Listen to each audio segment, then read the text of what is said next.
hatua kwa hatua. Nimepata bahati moja ya kujifunza sana masomo ya ufahamu. Sema ufahamu.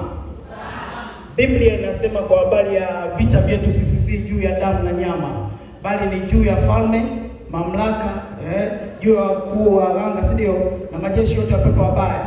Lakini tumepewa silaha. Silaha moja wapo ni kuzima mishale ile ya adui ili isifanye nini? Isichambulie fikra. Bwana Yesu asifiwe. Ukiona mtu yoyote yule anashambuliwa na mapepo, shida imeanzia kwenye fikra.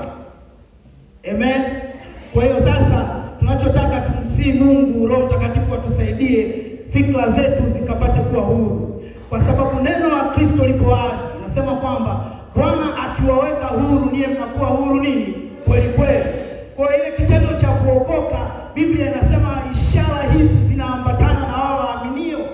Ina maana kwamba wewe ukimwamini Kristo, automatic tunaamini kabisa ya kwamba fikra zako zina uongozi na kwamba zile ishara zinaanza kuambatana na wewe. Tunakuwa na uhakika kabisa ya kwamba wewe ndio utawasaidia watu wengine wapate kufunguliwa. Kwa hiyo kitu kinachosababisha kwamba mpaka watu wanapelekea kwamba wapo kanisani lakini hauoni yale matendo ya Mungu yakiambatana pamoja nao, ni kwa sababu ya fikra zao ya kwamba zimefungwa. Sasa zimefungwaje?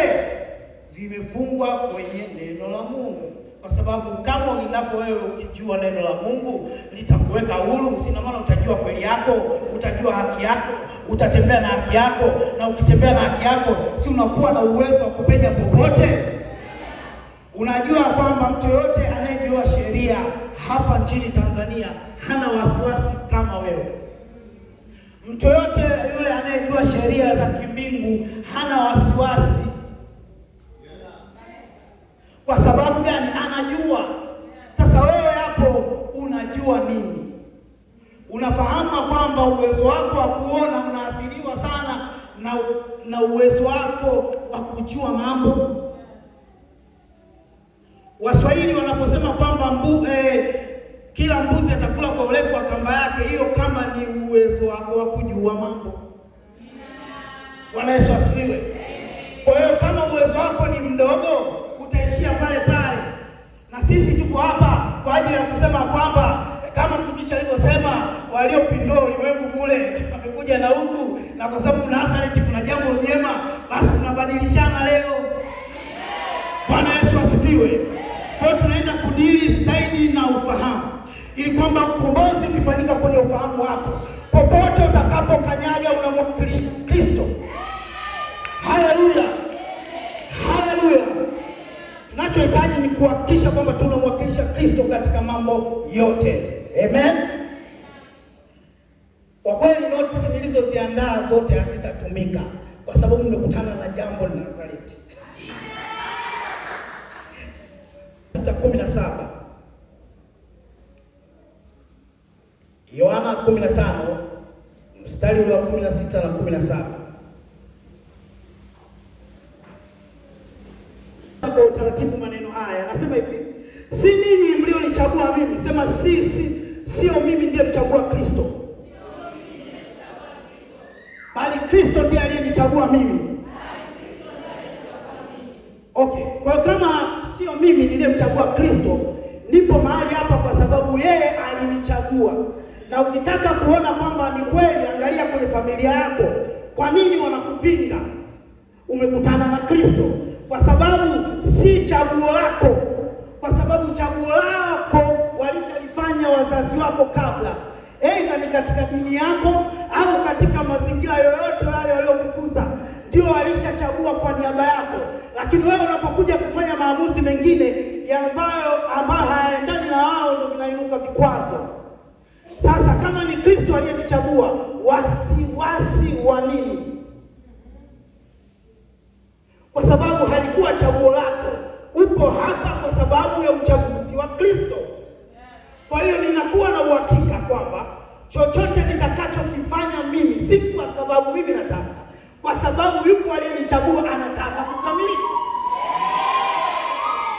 Bwana Yesu asifiwe. Bwana Yesu asifiwe sana. Jambo hilo la kwanza.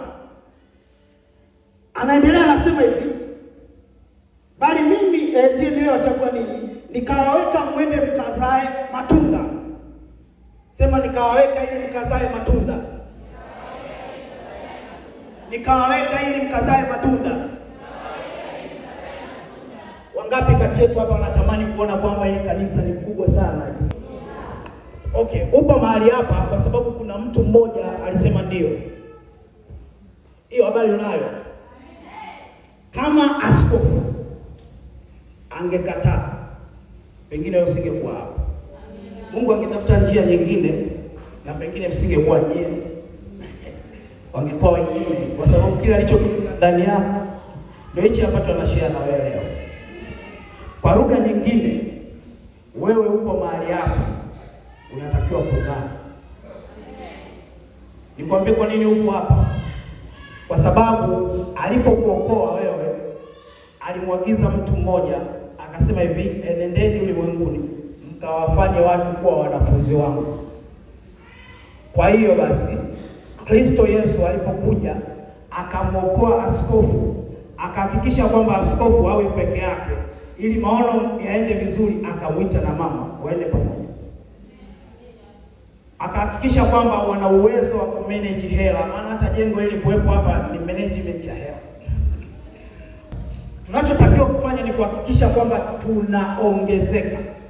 Sasa katika kuongezeka lazima tuwe na ufahamu wa neno la Mungu. Hatuwezi kufanya kwa matakwa yetu, kwa sababu sio sisi tuliyemchagua Kristo, ila yeye ndiye aliyetuchagua sisi. Kwa hiyo tunalo jukumu la kuhakikisha tunajifunza haraka, tunaingia kwenye matendo haraka. Kwa mtumishi anapotoa maono na kuzungumza kwamba sasa tunaenda kufanya injili, sasa tunaenda kufanya hiki kwa ajili ya utukufu wa Bwana, kafanye, kwa sababu sio kazi yako, yupo mwenye kazi yake ambaye ndiye anakutuma huko. Ila hawezi kufanya kwa yeye kushuku moja kwa moja, lazima aje kumtumia mtumishi wake. Bwana Yesu asifiwe. Bwana Yesu asifiwe. Haleluya. Naamini hapa kati yetu watu wengi wanapenda baraka za Ibrahimu. Wangapi wanapenda baraka za Ibrahimu? Ukweli ni kwamba usichojua ni hiki. Ibrahimu mpaka akafanikiwa sana kwenye mambo yake yote, ni kwa sababu tu kuna mambo yaliyozingatia. Na mimi leo ndio nataka nikakupitishe huko, kwa sababu tumesema tunadili na nini? Ufahamu. Wengi wanafikiri kwamba ukiwa ndani ya Kristo umelostika. Si ndivyo hivyo? Kwamba ukiokoka ni kama vile mpoteza dira hivi. Alafu ili kwamba uweze kufanya mambo yako umweke Mungu kwanza pembeni. Si ndivyo unaofanya? Lakini ukweli ni kwamba usichojua ni kwamba umembeba Mungu aliye hai. Kushia baraka za Ibrahimu, tutaenda kujifunza mambo au kanuni zifuatazo. Unaweza ukaandika kichwa cha somo namna hii.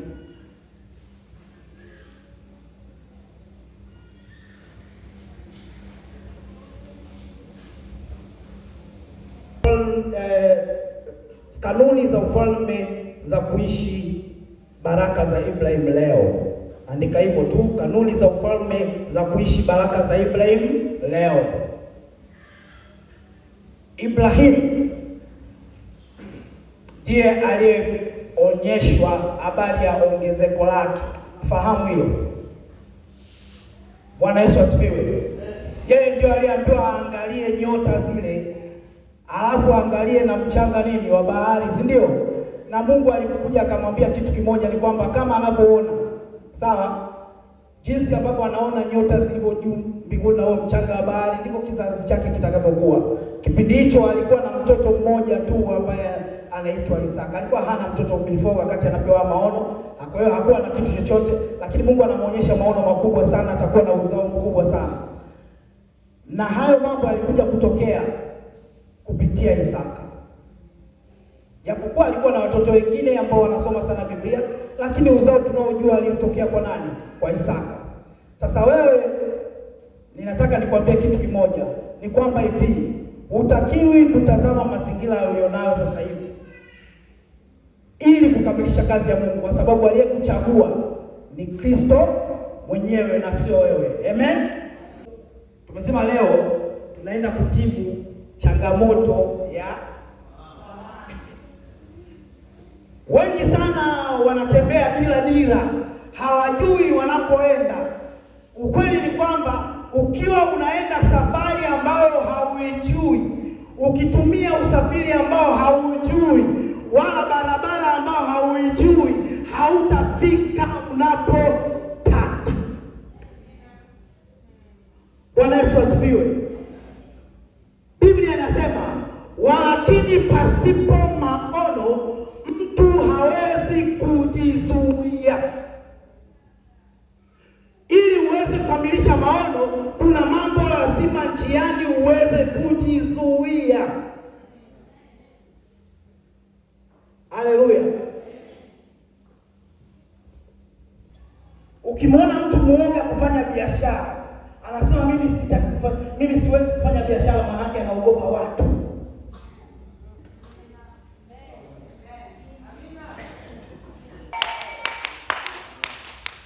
Bwana Yesu asifiwe. Sasa kwa hiyo ni kazi yako wewe kusimama hapo na kusema sawasawa na neno la Mungu, au sawasawa na sala ambayo Yesu Kristo aliwafundisha wanafunzi wake, kwamba mnaposali salini hivi, sema: Baba yetu uliye mbinguni, jina lako litukuzwe, ufalme wako uje. Bwana Yesu asifiwe. Kwa hiyo kwenye biashara yako ufalme wa Mungu unatakiwa uwepo na ujengeke, na watu wanapokusoma wewe wakusome kama neno la Mungu linavyosema kwamba mimi ni chumvi ya ulimwengu. Kwa hiyo usiogope watu. Kama unataka kufanikiwa, usiogope watu, kwa sababu ukiogopa watu, uwe na uhakika huwezi kumleta mtu kwa Yesu. Na ukiogopa watu, uwe na uhakika huwezi kufanya biashara. Kwa hiyo taaluma hapa ni kujua watu. Sasa utawajuaje? Utawajua katika engo zote. Tafuta maarifa ya kimungu yanazungumzaje kuhusu watu. Tafuta maarifa duniani wanazungumzaje kuhusu watu. Angalia haya maarifa, jifunze, kwa sababu elimu haina mwisho, na Biblia imeshasema ya kwamba mkamate sana elimu, usimwache ende zake, maana ni uzima wako. Ni kitu gani cha ajabu? Iko hivi, Biblia inasema hivi: aombaye atapewa.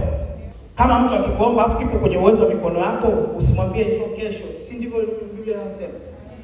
Sasa kama ni hivyo, ina maana kwamba lazima nijifunze kuomba. Sasa kuomba kuna namna nyingi sana. Kuomba ni pamoja na kuuliza. Yaani hilo ukisema tu kuomba ni pamoja na kuuliza. Ndio maana Mungu anapokuita kwamba anasema njoo ueleze mambo yako ili upate kupewa haki yako, ni kwamba hivi anataka uende ukamuulize, ukamuombe. Kwenye Biblia ya Kiingereza inasema ask. Yes. Ndio? Yes. Manake uliza. Wewe unakutana na jambo gumu afu unalalamika badala ya kumuuliza Mungu.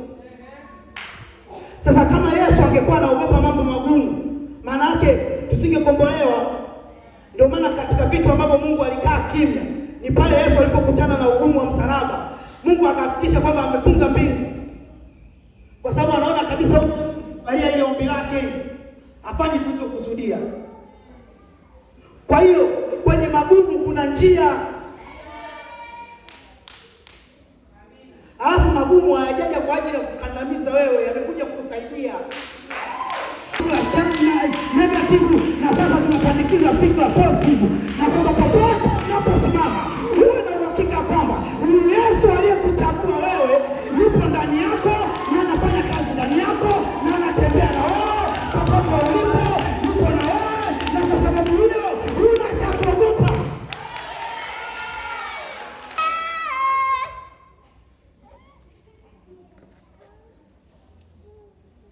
Jambo jema na jambo baya, mabaya na mema yote ameyaruhusu, si ndio? Ili mwanadamu asijue bali lile takalokuja mbele yake. Sasa wewe unashindana na Mungu, kashaweka ameweka mema, ameweka na mabaya, la yote ampate mwanadamu. Anapokuja sasa, yale anapokuja mabaya hayaji kwa nia mbaya, ila wewe ndio unatafsiri kwa nia mbaya. Wangapi unawajua kwamba walifukuzwa kwenye nyumba zao za kupanga, lakini baada ya hapo lilikuja wazo la kujenga kwenye hasira. Mara ya kwanza lilikuwa baya kwa sababu wamefukuzwa na wametolewa nje na ilikuwa aibu mtaani, lakini baadaye lilikuwa jambo jema. Alijenga nyumba na sasa anapangisha.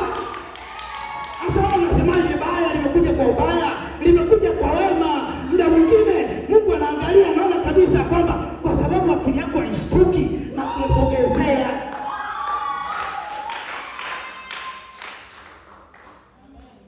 Shida ni tafsiri yako wewe.